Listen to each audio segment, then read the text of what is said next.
Good morning. Happy New Year to you all. Today we are on the Human Results Podcast with our legend of the HR world, Mr. Alistair Hobbs. Happy New Year, Alistair. How are you? Happy New Year, Ben. Yes, very well, thank you. Working from home as much as I can, obviously, in the light of the latest national lockdown. We would like to be talking about HR policies, but unfortunately we're still at 2 points of where we have been for the last, seems like 5 years now, Brexit and coronavirus. We're in another lockdown as we speak. So let's start with the obvious. How are things on the HR world after the lockdown announcement? Well, I mean, obviously, Ben, there's clients who have had queries this week on this issue. A lot have been quite familiar with the terms of the scheme.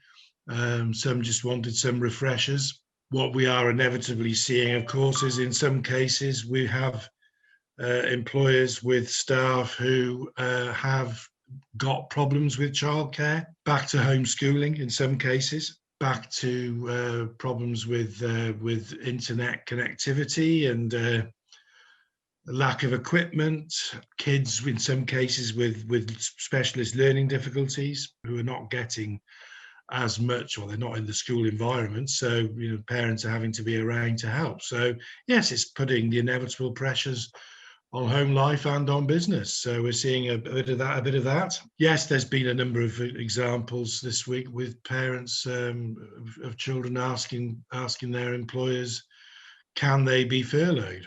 Yeah, the answer is yes, the employer can furlough, but the guidance does not say that employers must furlough. It is still very much the employer's discretion. And it's going to depend hugely on the nature of the business. I mean, most companies with employees able to work effectively from home are probably in the service sector, or their central services supporting their own businesses. So, the account staff in a manufacturing company, they might have the ability to dial in and access systems and things, so they can work from home. Of course, they still have all those pressures, all those problems with childcare and homeschool, etc. But I think that a lot of employers, they were able to make it work comparatively well last time round. And indeed, we say last time round, a lot of employers have continued throughout the summer and into the autumn with staff working largely from home, maybe on a road to those, some going in. So I think it's better this time round in that regard. A lot of the pain of the early sudden lockdown that businesses experienced at the end of March and into April last year, they've adapted and they've found a way of making it work. So it's not been as bad this time round, Ben, but yes, it's got its individual problems. There are people with kids who are finding it difficult, and obviously if you're a manufacturing business and your staff member who's asking you happens to be a production line worker, well, they can't work from home, can they? No. Can you furlough them? Well, that just depends on your resources, your order book, profitability. And as a matter of policy, the difficulty is you give to one and you've got a queue outside your door. So you have to balance convenience with operational need.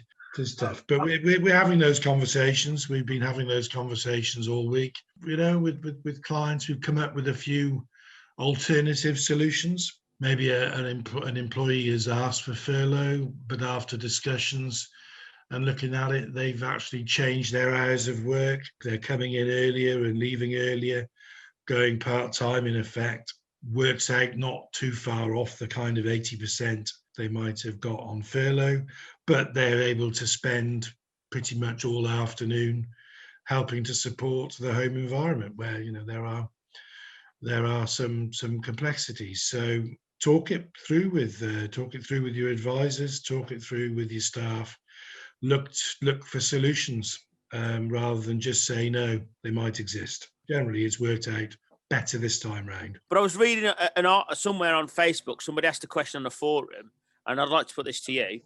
They've clearly seen that person has broken COVID rules away from the workplace. what do they do then? Can they furlough that person? Is it a disciplinary issue? What is the situation? They were asking for advice. What's the situation there?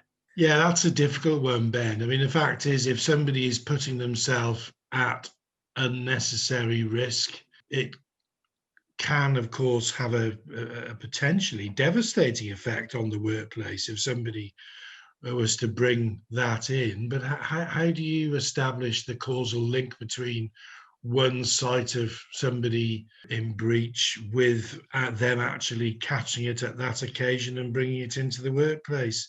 I mean, we certainly all last year, once lockdown eased, there's been examples of employers reiterating the importance of social distancing and following the rules and the impact on the workplace. I've yet to see a dismissal for breaches if it's outside of work time in somebody's private life. Employers, I think, have tended to not take that one on. That is a risk. But if it's a criminal activity, in effect, then you can bring the employer into disrepute, and therefore normal rules of discipline could potentially apply. If you've been hosting a Christmas, New Year's Eve rave with 2,000 participants and the press are there, well, you can imagine the huge damage to an employer's reputation potentially if they were implicated with somebody involved in that. But draw the analogy of the time when the England supporter with his face painted with the flag of St. George's on the front page of the tabloids, connected to football violence at European Championships or something like that. And Tony Blair, didn't he, demanded.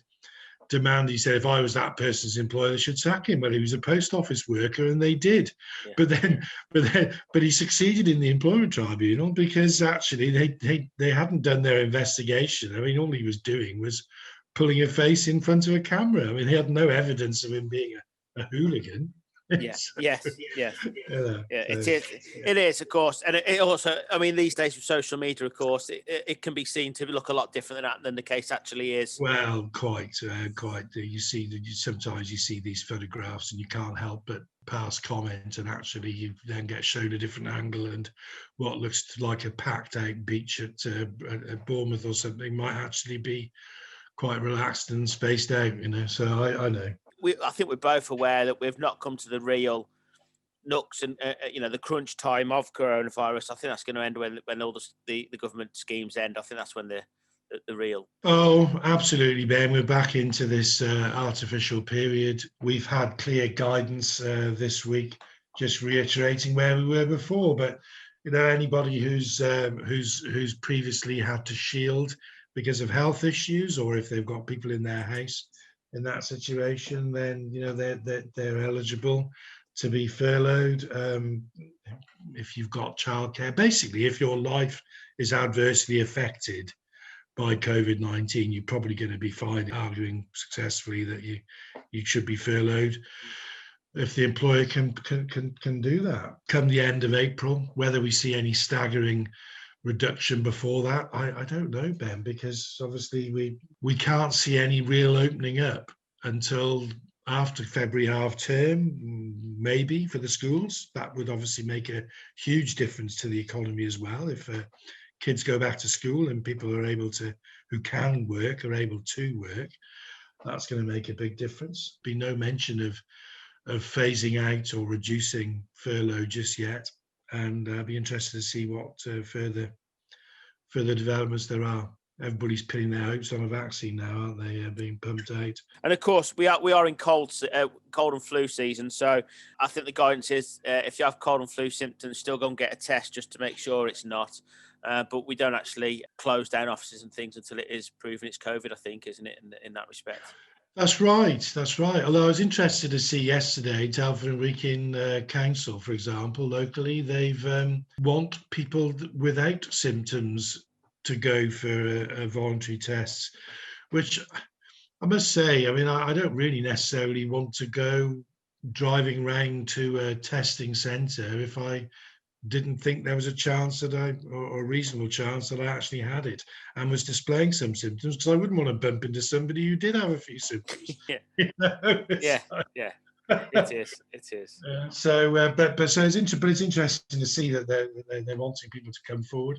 Obviously, they reckon up to 30% or so of people carrying the virus are asymptomatic. So It is. Well, as I say, we are where we are. We have been here now for the last 9-10 months. But it's been extraordinary. As for Brexit, Ben, well, it's how did you know I was going to mention well, that? there you are. You know, we can speculate what's going to happen next in terms of change. Obviously, the big thing for businesses right now, immigration and work permits. If you've got EU nationals working for you, if they were with you before the 31st of December, then fine, you've got until June, I think, for them to make sure that they've got registered as settled status here. If you have got that situation, and there's plenty who do, obviously. I mean, there's been a big actual increase in immigration in the last year or two, I think, post referendum. I think numbers went up, if anything, last year. Important contribution that they make. So, but yeah, I think employers just need to make sure that they've got that paperwork and they can help employees with it if needs be. That's the first thing. As for the other things at the moment, well, we'll see. We're starting from the same place as everybody else in terms of EU law. I can speculate on things that might change, but I think let's see. I'd be interested to see. I think areas around agency work and working time is another one. Those are couple of areas where EU and UK interpretation might start to diverge a little bit. Don't wish to speculate. There's no immediate big change on the horizon that I've seen just yet. I mean, at the moment, we're just seeing where the extra friction at the borders are, and depending on which side of the political fence you are, you make more of it in some cases and less in others. There is clearly a lot of new bureaucracy around sources of origin and products and things like that. There's quite a lot more paperwork. There's a bit more VAT paperwork and things like that. So it is causing friction, Ben. No doubt. It was expected. What were people expecting? Yeah. But it's certainly not the scale of what happened 3 or 4 days before Christmas, though, with the lorry parks being set up. It's certainly not. No, I think we're and let's see how things pan out. And I think there's going to be a lot of disruption as there's increased footfall, increased lorries. I mean, we're only in that first proper week in January, so I don't know. We'll see, but it's not been headline news that much, is it? No, overshadowed, of course, by other factors. I think it has been. We'll see. It has. Yeah. The biggest question I'm sure all the listeners are trying to gauge now is, will you do that legal update now? Are you in a position where you can actually do the legal update?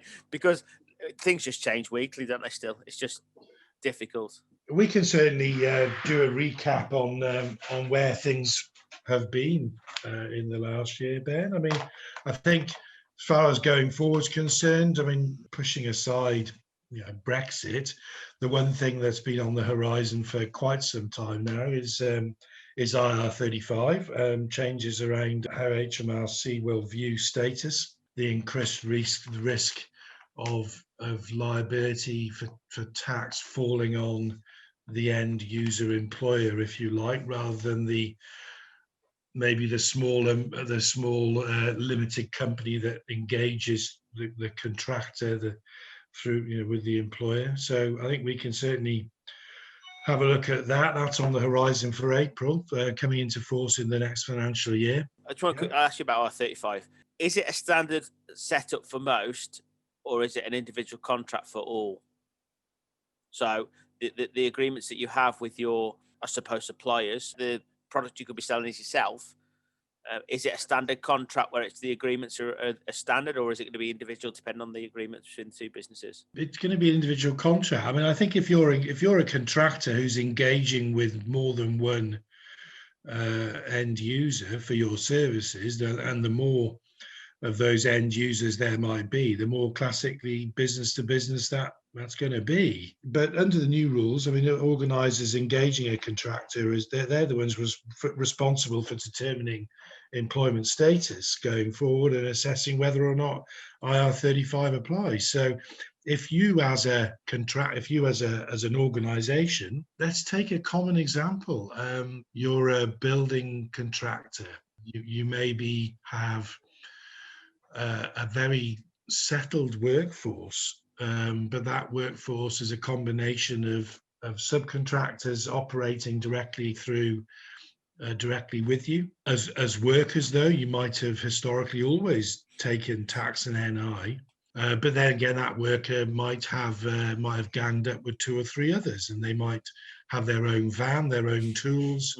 They might operate in gangs and come in gangs, or some of those gangs are limited companies, 3 or 4 in them. So you've got to sit down and think, well, I have to assess now. I'm liable if I don't get this right. I have to assess, is that gang of 4 who are all effectively operating as a single unit, are they all individual? Am I paying them individually?